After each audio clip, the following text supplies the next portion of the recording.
Dangote Refinery has informed marketers and its customers of a downward review of its ex-gantry loading cost to 865 naira per litre. The new price is a reduction from the 880 per litre sold by the facility on Wednesday. The refinery informed its customers of the reduction in a notice sent out on Thursday morning. This is equal to the Federal Executive Council directive regarding the full implementation of the suspended Naira for crude agreement with local refineries. The initiative is a key policy directive designed to support sustainable local refining aimed to improve supply, save the country millions of dollars in petroleum product imports, and ultimately reduce the pump prices of petroleum products. After the suspension of the 6-month initial period of the Naira for Crude initiative, prices of PMS started to rise, with marketers projecting further hike before the announcement of the continuation of the program. These and more will be a focus on Nigeria Today. Thanks for joining us. I am your carrier, Clinton.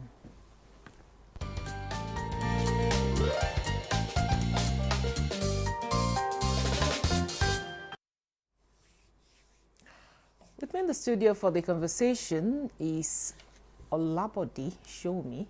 He is an energy expert and also a public affairs analyst. It's good to have you in Nigeria Today. Good evening.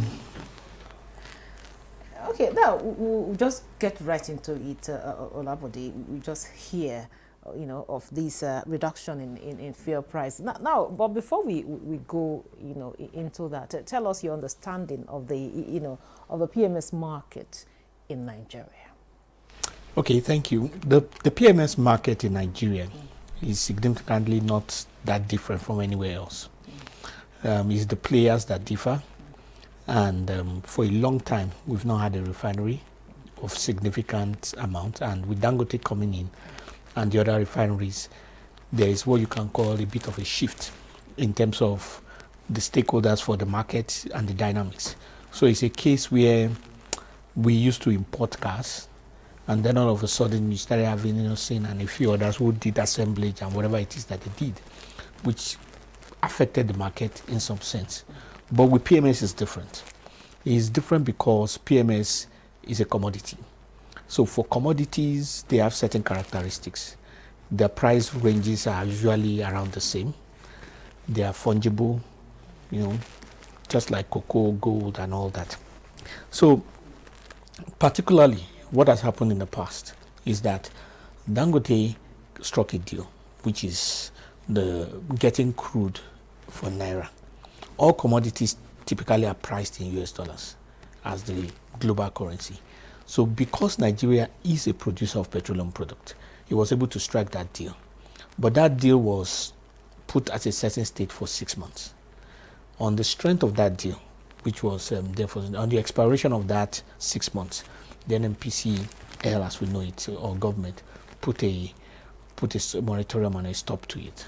Then there were discussions, and that discussions had led to what we have just heard, where the people are motivated now to say that rather than it being 6 months, it is going to be a continuum. So it's going to be basically a case where perpetually they will be getting Naira for crude oil rather than the US dollars that all the commodities come into. There's some implications to that. It's technically a subsidy of sorts, but more importantly is the fact that even the NNPC themselves are going to have some reduction in their source for forex, because NNPC does have debt and it does have people that it pays. So some of those debts are in US dollars, so they themselves have to pay. So invariably, but when you look at the overall effect in terms of the whole economy, it is significant. Because if Dangote were to start sourcing for dollars from the Nigerian economy, it's going to distort the balance of things, which includes the balance of the stability of the Naira. Once the stability of the Naira is disturbed, you are going to have inflation. Once inflation comes in, people are going to be agitated. Okay, while you're talking about that, also tell us, this reduction in the the price of fuel. Yeah. Because what are some of the factors that influence this reduction? Because you see, at a point it was as if it was rising, and a lot of Nigerians were apprehensive that this could also, rise up to over 1,000 that we used to buy. So it's determined by one, for the importers, it's determined by their landing price. For the refiners, it's determined by how much they get their crude, which is their source material, and then the amount they want to sell, because they have to also factor some things, which is profit there. So it was basically an apprehension from the market to the idea that once Dangote starts selling in US dollars, the price was going to increase. So that is what that was really reacting to. It was not necessarily that the factors that had come in had provoked a price increase. It is possible. I mean, depending on what the major marketers would tell us is their final cost. But what I'm saying is that there's also that market reaction in terms of the dynamics of that price. And once Dangote has come in to reduce his own price, everybody else has to follow, because typically is more than 60% of the market. Okay, what role does the oil, the global oil market has to do with this? Because you see the Brent crude dropping, far beyond what was predicted earlier this year. So what role does it have to play in this? It's probably, I mean, definitely has some role that it's playing. There's no doubt, but I'm not sure that that's the factor yet. Because Brent crude dropping is a nascent thing, and it's probably dropping in reaction to trade tensions and the issues in the US, and the fact that they are expecting crude from Russia, which is a major global player, to come in, because Nigeria does about 1.7 million barrels per day. Russia does about 15 million barrels per day. And that 15 million barrels is not in the global trade, primarily because of the sanctions from Europe and the sanctions from US. Just like the tariffs that affected everywhere in the world by Trump, it did not include Russia in that. So it is expected that there's going to be some kind of agreement where that those sanctions will be removed. Once those sanctions are removed, that's additional 30 million barrels per day into the global economy. So when you look at the forces of demand and supply, it will be expected that once there's greater supply than demand, then the price will go down. So I think that is what that is reacting to. So, but one has to get more details into the dynamics of what's going on there. But that, even though it will affect us in many ways, starting from the budget and all that, but I don't think that that is what is responsible for the 20, 15 naira or 100 naira differences at the pump price. Okay, now I also want to get your, maybe I would have done that earlier. What do you think? What's your reaction really to this reduction? Welcome development? Is it sustainable? Oh, it's very sustainable, because it's the market reacting. So it's just that we are not used to it, because for decades we've been having flat rates based on subsidy from government. So what government is trying to do is to ensure that whatever price we have is based on reactionary forces. So, talk to us, how impactful has a Naira for Crude initiative, been, really? Well, it's been on for 6 months, and for those 6 months, the players have been happy. So that is impact. And when it was stopped, the players were not happy, and there was tension in the atmosphere. So it's just logic to say, very logical to say that it has been impactful. It's also been impactful to the extent that it is believed that that's what has restored normalcy and calm instead of speculation to the forex issues. And most importantly, the one Nigerians want to hear, a lower price. If Nigerians can get a lower price every day till the end of the year, till it is 1 naira per liter, they will be happy. You understand? Notwithstanding whatever. So we have to look at it. We have to look at it from that perspective. So it's a welcome development, but I'm sure the economists and the people in the presidency who have put heads together will also be able to map out how these things can align with national development targets in terms of economic principles down the line, because at that point it leaves the realm of the energy industry, goes into financials, planning, and accounting details. Okay, now we're talking about Naira for crude. Well, I've spoken to one or two persons. They still mention the fact that dollar, the exchange rate, still has something to do, in terms of bringing about price fluctuation in the price of petrol. So I really want to understand it. We're talking about Naira for crude. So what does Forex still have to do in all of this?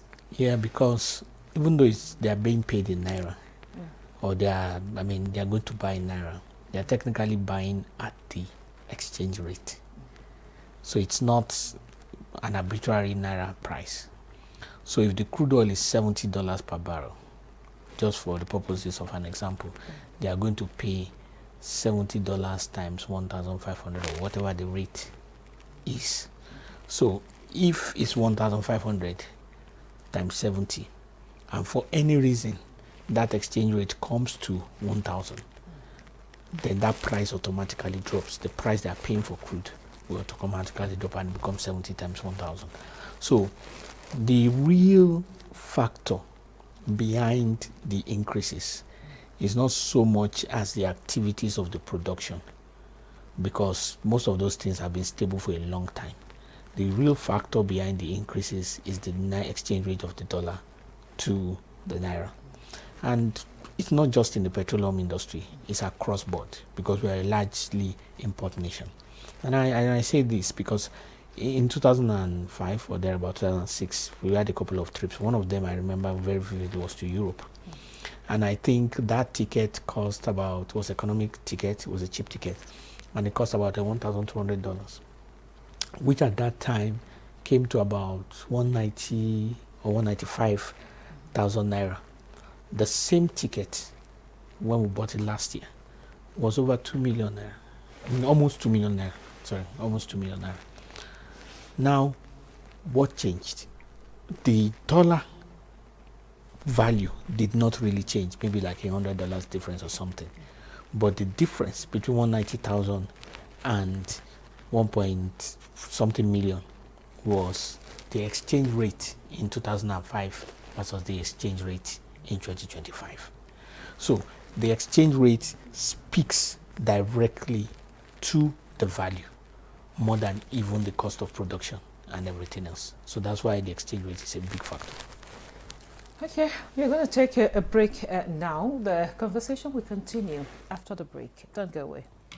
The implementation of the ruling is also dependent on another aspect or another arm of government. Nowhere in the world will allow, under digital economy, for banks not to be dispensing domestic currency in that economy. What will make this one different? We want to know what they do as occupation.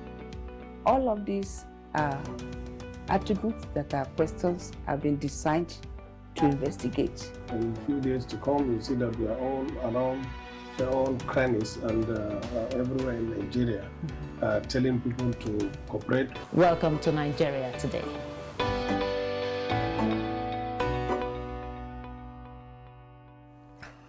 Welcome back. This is still Nigeria Today, and we are looking at the reduction in the PMS price. And of course, I have an energy expert here with me in the studio, Olabode Shomi. So, Olabode, with what you said earlier, some oil marketers and analysts have predicted really that the price of the PMS, the fuel, will continue to decline. Even down to 400 naira per liter, because of the global oil price. So how true is this, or is there any truth in this, and how can that be, or how if there isn't a significant change in the current political trend, yes, there will be continual decline. Whether the thing can get to 400 naira per liter, which we just a prediction there. Yeah, that's what I'm saying. If the current rate persists 400 naira per liter will probably be about 1 barrel costing less than $1 or something like that. Something is quite ridiculous. So the only thing that can hinder, that can change that, is if the exchange rate between the naira and the dollar comes to instead of 1,005, maybe it comes to like 500 to the dollar, to 500 naira to $1. Yes, that can sound that amount, those figures can sound realistic. But the only thing that I see that is correct there, to within a concept of analysis, is the fact that based on the politics that is going, the geopolitics that is currently going on, those things are expected to continue falling down. But there's a difference between analytical results, analysis in terms of results, and predictions. Yes, you can make some predictions which are inference from these things which are scientific, but there's those who are speaking like they have an insight, like a spiritual prophecy. That's a different ballgame, because analytical predictions is based on the facts that are at hand. So if you look at what is at hand and say, okay, oh, this woman got pregnant last week, in 9 months you're expecting delivery, that's scientific analysis.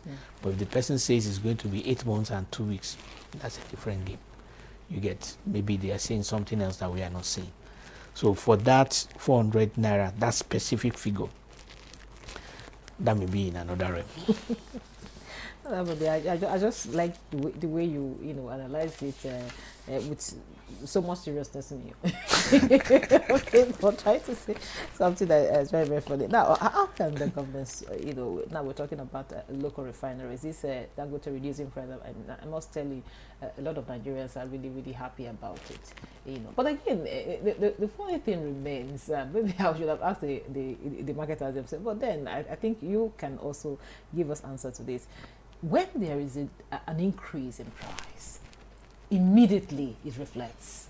But when there's a decrease in price, it takes time for us to start seeing it. Sometimes a week, sometimes 2 weeks. So what can possibly be the reason? So basically, I mean, I can't speak for them, because one has to know the things that are there to. I think basically maybe they are trying to get rid of the old stock, and they don't want to incur a loss, because basically even when they increase, it's because that favors them. Sometimes they sell the old stock at a higher price. You understand? The excuse will be so that they can use that money to be able to buy the new stock and all that. But those are questions for the regulator, somebody that is monitoring the industry, really. Because the business person is first, the entrepreneurial greed is such that they want to maximize profit. So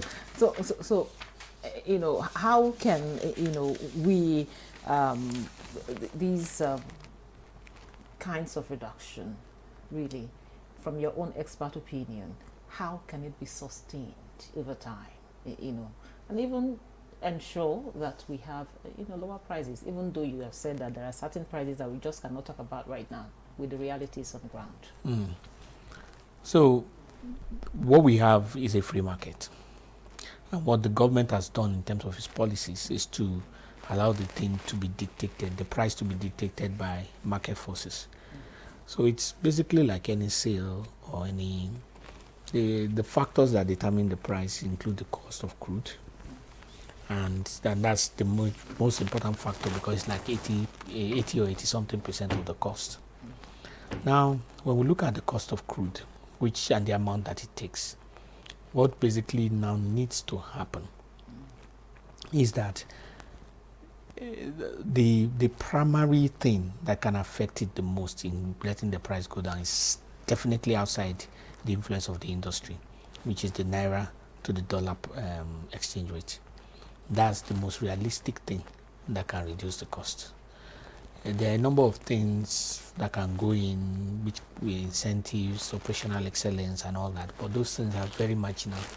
And even in the reducing the cost, it may not be felt at the pump, because those price reduction could have been eroded by what it takes to get the products to the last mile. But the one that you are sure and can have very immediate significant impact is the naira to the dollar.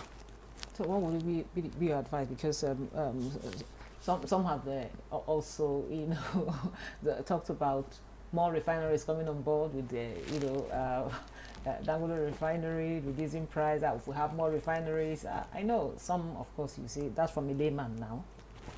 More refineries coming on board will help. So, more refineries are going to give us competition. When there's competition, healthy competition, you don't take unfair advantage of people. It doesn't, the opportunity to take unfair advantage of people is not there. Because there's competition, there's more products than demand. But competition does not mean they are going to run at a loss. It just means that they won't have excess profit in that sense. Monopoly too. Yes, the competition is the opposite of monopoly. Direct opposite of monopoly. So what people think in terms of refineries is not necessarily, it doesn't even necessarily mean it's going to be cheaper, because it depends, there are so many factors that are there. But what it means is that they won't take advantage of Nigerians. There won't be excessive profiteering. Those things will not be there. Those are the primary promises of those kind of deals. What would we advise really? We also have our own refineries apart from the private refinery, the Dangote refinery. We seem to focus more on the Dangote refinery. We have our own refineries. So what would we advise in that regard? Our refineries can only do so much. I mean, those refineries are, some of them are 40 years old, 50 years old, and there was a long period that they were not working. So if they were not working, they are mechanical plants. So if they were not working, I mean, you have a car that you have not used for 5.5 years and it was parked, and then they service it, and it starts working once in a while. Maybe the pump can fail, and you stop you on the express. You'll fix that, and then maybe it's one valve that is cut. You'll be having those kind of things until the car gets to full functionality. That's the same thing with those refineries. As they are being fixed, there will be one or two things that will happen.